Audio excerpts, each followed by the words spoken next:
All right, Shalom. First and foremost, giving all praise, glory, and honor that's due to Yahweh, Ba'ashem, Yahweh Shai, Ba'ashem, Ha'akwadash, double honors to the elders and apostles that great millstone who well. Peace and blessings to the 144,000 and the hopeful elect. Shalom, Barakathum. And I just want to land back on the video I just saw the elder put out here in the KC camp regarding the chariots, man, that popped up on DC because there was an event, a major event. I believe it was around 1957. There was another one around World War II time, where that's where the term War of the Worlds comes from, that film, because they blasted over the radio station that, we're being invaded, over the radio. But obviously you didn't have visuals across the country, but everybody was, they were in panic. Okay, and we're going to get a similar repeat of that as well. There's going to be a moment where everybody realizes the Most High has begun to visit this place, and I'll start here in 2nd Esdras, the 9th chapter, just because that's one of my favorite scriptures. Because we gotta remind people about what time it is. This is a very dangerous time. It's a very exciting time at the same time, depending on who you are. Now, if you're of the elect, you should be teeming with excitement, man. You should be on fire for this thing. Because we can see it. We see it now. It's basically over with. You just have to wait for key prophecies to unfold so that deliverance shows up. But this is 2nd Esdras 9:1. It says, "He answered me then and said, Measure thou the time diligently in itself, and when thou seest part of the signs pass, which I have told thee before, then shalt thou understand that it is the very same time wherein the highest will begin to visit the world which he made." All right, and so you gotta look at what are the signs? What do the scriptures say? It says, Revelation 1:7. It says, "Behold, he cometh with clouds, and every eye shall see him." All right, so that means this isn't going to be a hot spot here and a hot spot there, or somebody capturing random cell phone footage, which is basically what you have right now. It's going to be a worldwide thing. It's going to be everywhere, man. Okay, because the Lord's return is going to be unmistakable. Okay, when the majority of the world sees what he looks like, they're going to cry, man. They're going to cry out, because even so-called black people, they have a certain image of the Lord in their head, and they're going to be hurt too, because they worship. They don't know what they worship, which is Satan. That's who they worship. All right. And so, let me see. There's another account here.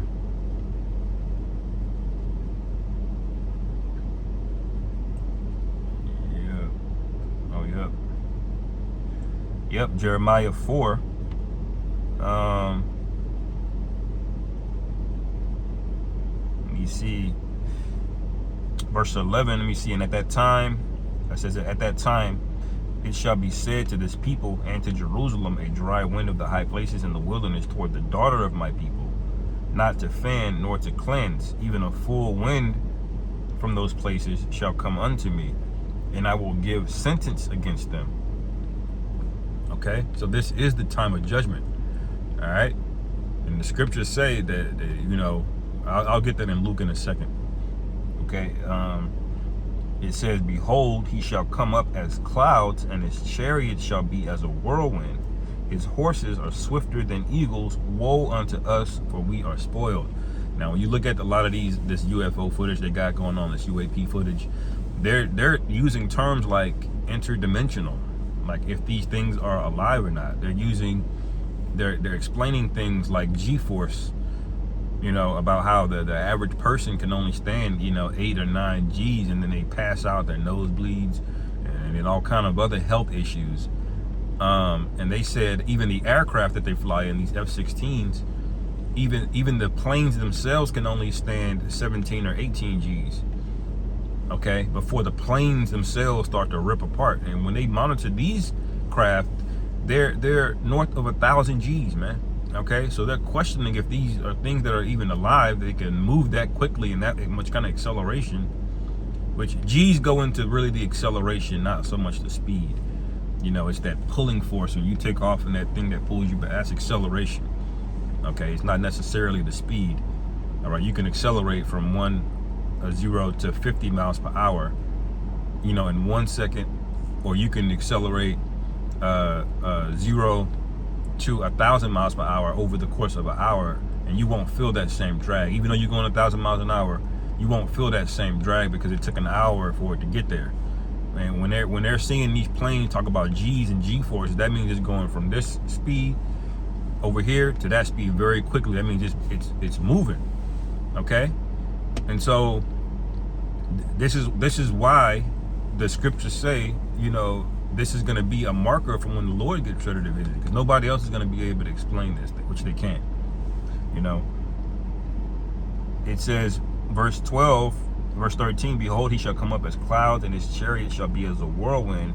His horses are swifter than eagles. Woe unto us, for we are spoiled.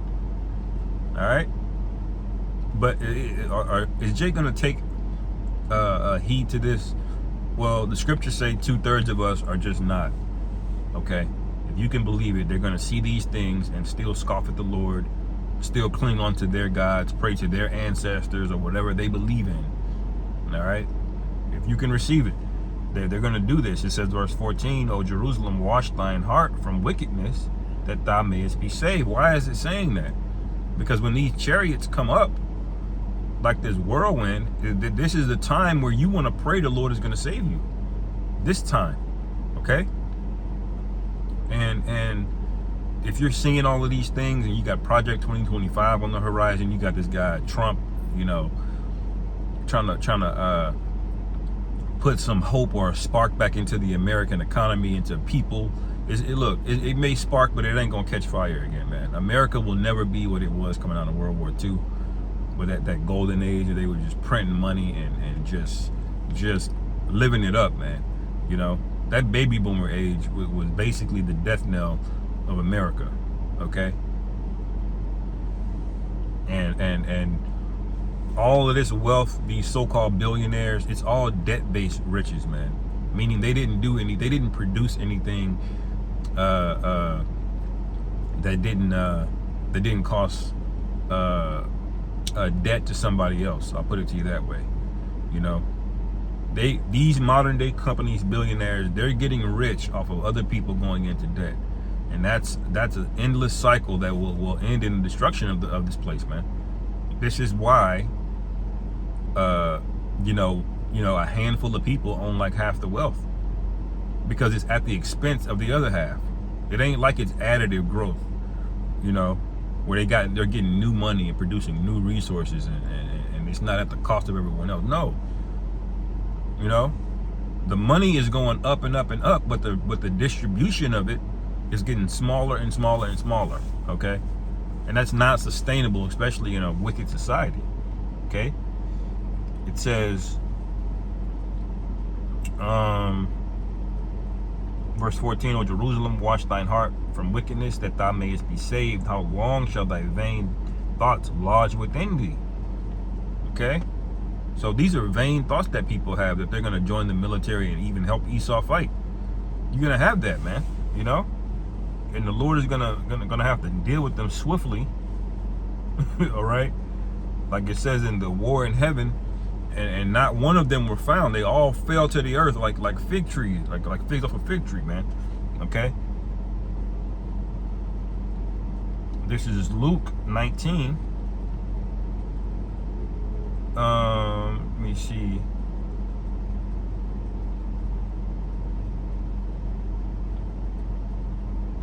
Okay. I'll start at verse 26. It says, for I say unto you, that unto every one which hath shall be given. All right, they're speaking about the talents, the ones that went out and did the work. Okay, you maybe only got one talent, but you know, you went out, you did something with it.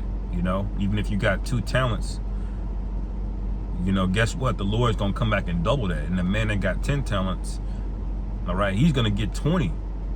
Okay, the Lord's gonna double everything. He's gonna flip it for you. But the men that had something and didn't do anything with it, well, guess what?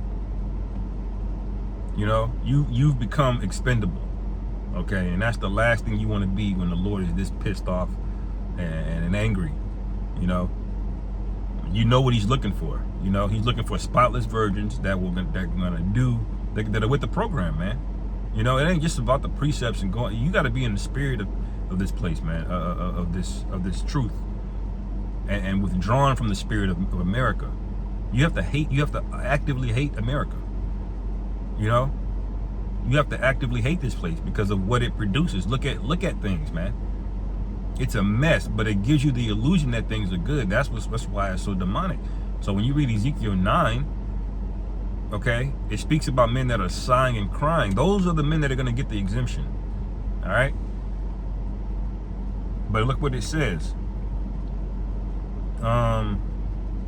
It says, and even that he shall be taken away from him. Salakia. Let me read verse 26 again. For I say unto you that unto every one which hath shall be given, and from him that hath not, even that he hath shall be taken from him. So if you did nothing with this truth, but you got a couple properties, okay, you know the truth, and you didn't do anything with it, but you managed to build up a family or a nice nest egg on the stock market, the Lord's gonna take it from you. Because this is the time of reaping. And the only people that are going to be suffered to reap are the elect. Okay, the entire earth is going to run their entire pockets. Okay, when I say pockets, I mean all the minerals. You report to us now,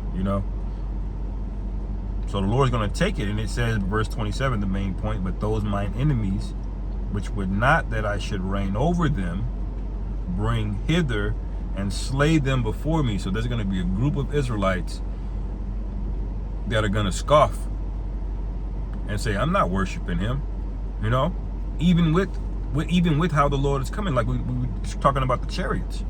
I know I'm a little bit all over the place, but that's the point. That's why a lot of death has to occur, because even when the Lord shows his face again and shows the world something the world has never seen before, they're not even able to replicate this in sci-fi movies, but we're getting ready to witness. And they're still going to scoff against it, man. Just like they saw and witnessed the miracles and the plagues that hit Egypt, and they still scoffed against it, man. Okay? Just said, we don't need the Most High. So rebellion and pride is at an all-time high, and so it's going to be even worse this time. Okay? It's going to be even worse this time. Like that nigga that was on TikTok talking about what I need to, you say, I got witchcraft, what I need God for, or whatever. You got real demons walking around here like that, man. And those are just the ones that happen to get caught on camera. What do you think is going on off camera? All right? You don't think the Lord is almost here to destroy this place? Anyway, I'm going to end it there. Lord willing, this is edifying. Call halal Yahweh Bashim Yahweh Shai. Bahashim Rachak B'dah Shalom. Kwam Yasharallah.